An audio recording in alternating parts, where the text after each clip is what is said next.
దీన్ని మీరు పుల్లట్లంటారా లేదా మజ్జిగట్లంటారా? కామెంట్ చేయండి. రెసిపీ చూసేద్దామా? ముందుగా 2 గ్లాసులు రేషన్ బియ్యము, అలాగే హాఫ్ గ్లాస్ అటుకులు, 1 టేబుల్ స్పూన్ మెంతులేసుకొని బాగా నీట్‌గా కడిగేసుకోండి.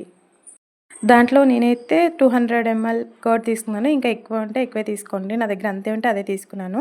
అలాగే హాఫ్ గ్లాస్ వాటర్ ఏసుకొని బాగా మిక్స్ చేసేసుకొని పెట్టేసుకున్నాను. సో, నేను ఇదైతే నైటే రెడీ చేసి పెట్టుకున్నాను. ఇదేంటి ఇందాక హాఫ్ ఉంది ఇప్పుడు ఫుల్ ఉంది అనుకుంటున్నారా? తర్వాత ఇంకో గ్లాస్ వాటర్ అయితే నేను యాడ్ చేశాను. దాన్ని మిక్సీలోకి వేసుకొని మెత్తగా అయితే పేస్ట్ చేసేసుకోవాలి. లైక్ దోస పిండిలాగా పల్చగా.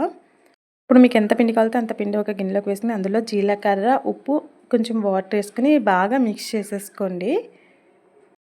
సో, ఇంతే అండి సింపుల్. వంట రాలేని వాళ్ళు కూడా ఈజీగా చేసేసుకోవచ్చు. పెనం కాగాక అట్టు వేసుకొని ఉల్లిపాయలు వేసుకోవాలి. ఉల్లిపాయలు వేసుకుంటేనే దీనికి టేస్ట్ చాలా బాగుంటుంది. దీనికి చట్నీ కూడా ఏం అవసరం లేదు. ఉల్లిపాయ పచ్చిమిరపకాయ వేసుకుంటే ఉత్తిదే తినేయచ్చు. ఈ వీడియో కనుక మీకు నచ్చినట్లయితే లైక్ చేయండి, షేర్ చేయండి. ప్లీజ్ నా ఛానల్ని సబ్స్క్రైబ్ చేసుకోండి. Bye guys.